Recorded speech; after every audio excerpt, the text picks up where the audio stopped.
Hi guys, তোমরা কেমন আছো? আশা করি সবাই খুব ভালো আছো। লাইফের এই চাপ ওই চাপ নিতে নিতে আজ বাড়িতে বানিয়ে ফেললাম চিকেন চাপ।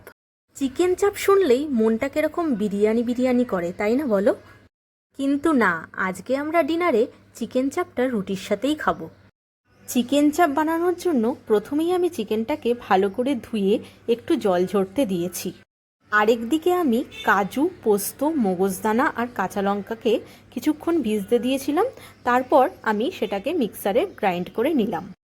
এবার আমি চিকেনটাকে ম্যারিনেট করার জন্য পরিমাণ মতন টক দই, মিক্সিতে পেস্ট করে রাখা মশলা আর একটু লঙ্কার গুঁড়ো আর আদা রসুন বাটা আর একটুখানি আতর দিয়ে দিলাম, জাস্ট ফর স্মেল।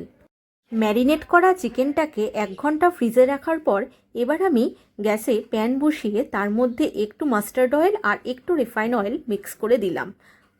তেলটা গরম হয়ে এলে এবার আমি ফোড়নের জন্য 2খানা শুকনো লঙ্কা দিলাম আর তারপরে স্লাইস করে রাখা পেঁয়াজ আর একটু আদা রসুনের পেস্ট দিয়ে ভালো করে পেঁয়াজটাকে ফ্রাই করে নেব।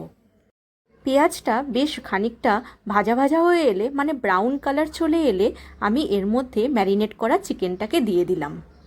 আমি এখানে স্বাদটাকে ব্যালেন্সে রাখার জন্য একটুখানি চিনি দিয়েছি। তোমরা ইচ্ছে করলে এটাকে স্কিপও করতে পারো। চিকেনটা যতক্ষণ না মশলার সঙ্গে ভালোভাবে কষে যাচ্ছে, আমি গ্যাসটাকে লো ফ্লেমে রেখে ভালোভাবে হালকা হাতে এটাকে নাড়াচাড়া করতে থাকবো। চিকেনটা মশলার সাথে কষে গেছে আর তেলও ছেড়ে এসছে। এবার আমি পরিমাণ মতো নুন আর একটুখানি কাশ্মীরি মির্চ দিয়ে চিকেনটাকে আবারও ভালোভাবে নেড়েচেড়ে নিলাম। চিকেনটা ভালোভাবে সেদ্ধ হওয়ার জন্য আমি এর মধ্যে একটুখানি গরম জল দিয়ে দিলাম আর 5 থেকে 10 মিনিটের জন্য ঢাকা দিয়ে রেখে দিলাম।